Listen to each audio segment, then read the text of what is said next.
Assalamualaikum warahmatullahi wabarakatuh. Sobat RH sekalian, jumpa lagi kita di channel yang keren ini. Keren cadas. Ya sobat semuanya, seiring waktu saya lihat keinginan untuk maju lebih besar ya daripada tidak ya. Inilah mental kita ya, bahwa jabatan publik itu dianggap sarana satu-satunya untuk bisa terus berkibar karena mental feodalis masyarakat ya. Padahal saya berharap Anies sudah melampaui itu ya, menjadi kingmaker. Hati-hati dengan jebakan ini ya. Coba kita bacakan. Rakyat Jakarta yakin 80% ingin agar Anies kembali memimpin Jakarta. Ya, ini asumsi. Track record Anies sudah sangat bisa dirasakan oleh masyarakat ibu kota, mulai dari lapisan paling atas sampai lapisan paling bawah. Sentuhan-sentuhan Anies selalu membawa dampak kebaikan bagi rakyat. Jejak Anies makin terasa manfaatnya ketika pejabat gubernur digantikan Heru Budi.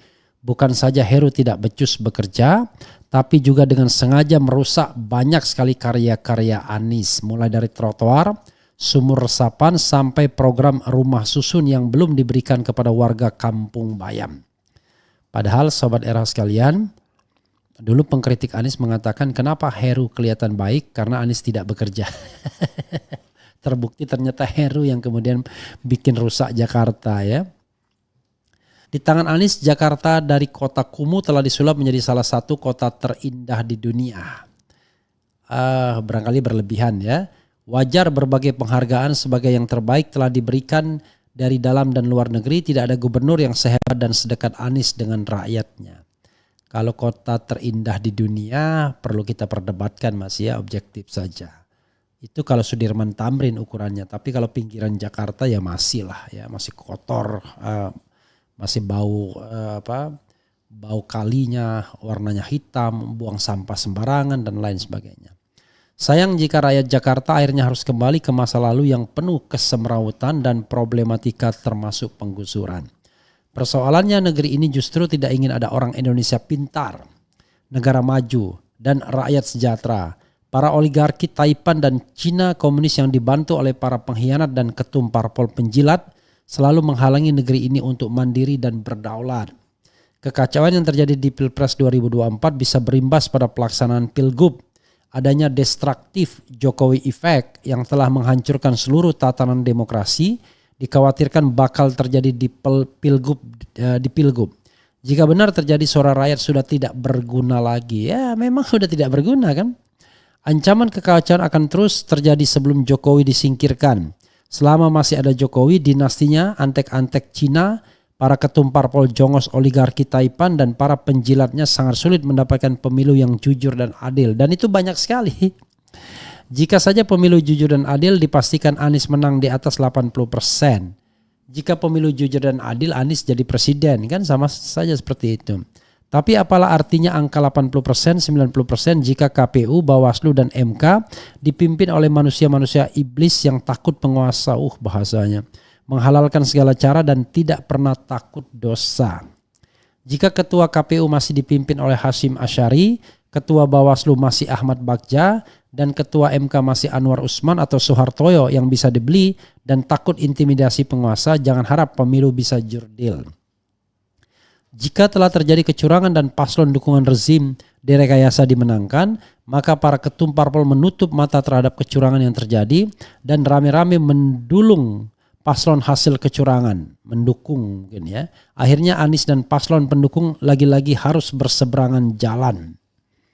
Siapa yang bisa menjamin Pilgub 2024 jurdil jika penyelenggaranya masih orang yang sama? Akankah Anies akan dizalimi untuk kedua kalinya tanpa antisipasi yang matang? Jika Anies dicurangi lagi, bagaimana sikap para pendukungnya? Pemilu akan jurdil jika ketua KPU, Bawaslu dan MK diganti dengan orang yang berintegritas, suci, tidak terjerat korupsi dan tidak takut intimidasi penguasa dan siap mati syahid. Wah, ini terakhir ini yang gila ya.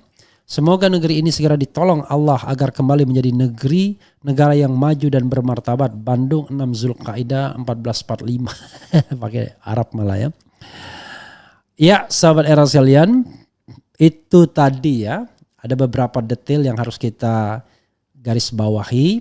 Misalnya, memang yang memimpin pilkada seluruh Indonesia adalah KPU ya secara umum, tapi jangan lupa bahwa yang namanya yang namanya pelaksana itu adalah KPU DKI, tentu dengan supervisi KPU pusat ya, tentu dengan cawe-cawe kekuasaan kalau kekuasaan ingin kembali menempatkan orang-orangnya di pemerintahan daerah. Jadi sahabat daerah sekalian ya, mereka yang mendorong Anies maju sebagai Pilgub Jakarta ya, dalam Pilgub Jakarta itu selalu berasumsi bahwa pemilihan itu seperti tahun 2017. 2017 pun sebenarnya ada ketidakfairan juga. Ketika Ahok kemudian dalam status tersangka harus menghadapi sidang, kemudian harus juga bersaing dalam Pilgub. Jadi kita harus jujur lah mengatakan bahwa itu tidak fair kalau kita bicara tentang fair competition ya. Nah, dalam situasi seperti itu Anies menang, ya kan? Situasi yang tidak normal sesungguhnya. Nah, sekarang kalau situasinya normal 0-0 ya, tidak ada masalah dengan Anies, tidak ada masalah dengan lawannya misalnya fair competition, ya saya masih yakin Anies menang.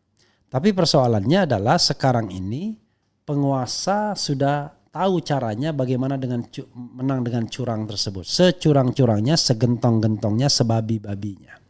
Itu yang jadi persoalan. Suara bisa belok, sahabat era sekalian. Dengan intimidasi, dengan panggil semua lurah dan lain sebagainya. Suara bisa belok. Itu yang menjadi persoalan yang orang lain seolah-olah menafikan ini, menutup mata. Makanya saya terus terang lebih tertarik dengan agenda untuk melawan, ya, merombak struktur kekuasaan yang tidak benar. Atau katakanlah kita beri satu kesempatan bagi Anies untuk bertanding lagi. Let's say Anies menang dengan segala pilkada comberannya misalnya. Lalu apa yang bisa dilakukan oleh Anies untuk kemudian membuat pemilu itu jujur dan adil kalau mau maju di 2029? Bukankah langkahnya makin terbatas? Apakah dia menyuruh orang lain lalu dia yang menikmati hasilnya untuk berkompetisi? Kan menjadi tidak fair juga. Walaupun kita tahu bahwa kalaupun dibiarkan secara alamiah, Anies tetap yang paling potensial untuk maju di 2029. Kita kan bicara tentang kualitas sumber daya manusianya. Ya, karena itu kita akui, kecuali ada momentum yang luar biasa, muncul aktor lain yang barangkali jauh lebih diharapkan. Tapi kalau trennya biasa-biasa saja, maka Anies akan selalu diharapkan. Persoalannya adalah ya bagaimana menjamin bahwa 2029 itu pemilunya fair kalau tidak ada upaya untuk melakukan perbaikan-perbaikan dari sekarang. Sebagai contoh misalnya, sekarang ada upaya untuk merevisi undang-undang pemilu, bayangkan. Revisi undang-undang pemilu mau dilakukan oleh anggota DPR sekarang, mereka punya ambisi. Sekarang itu kan lahan untuk perjuangan. Bagaimana misalnya menghapuskan presidensial threshold, bagaimana kemudian rekrutmen KPU, Bawaslu dan lain sebagainya. Harus dicari sebuah formula agar pemilu ini memang dekat ke arah pemilu yang jujur dan adil. Bukan pemilu yang gak karu-karuan. Bukan pemilu yang penyelenggara pemilunya berkali-kali dinyatakan melanggar etik tetapi tidak pernah mau mengundurkan diri. Dan celakanya DKPP pun kemudian melihat pelanggaran etik itu secara individual masing-masing kasusnya, kan sontoloyo namanya. Kalau begitu gak ada gunanya kata-kata peringatan terakhir, keras dan terakhir. Karena setelah peringatan keras dan terakhir itu ada peringatan keras dan terakhir lagi, ada peringatan keras, ada peringatan dan lain sebagainya. Jadi buat apa? Ya begitu saja sahabat daerah sekalian. Ya mudah-mudahan ini bermanfaat. Wassalamualaikum warahmatullahi wabarakatuh. Cie.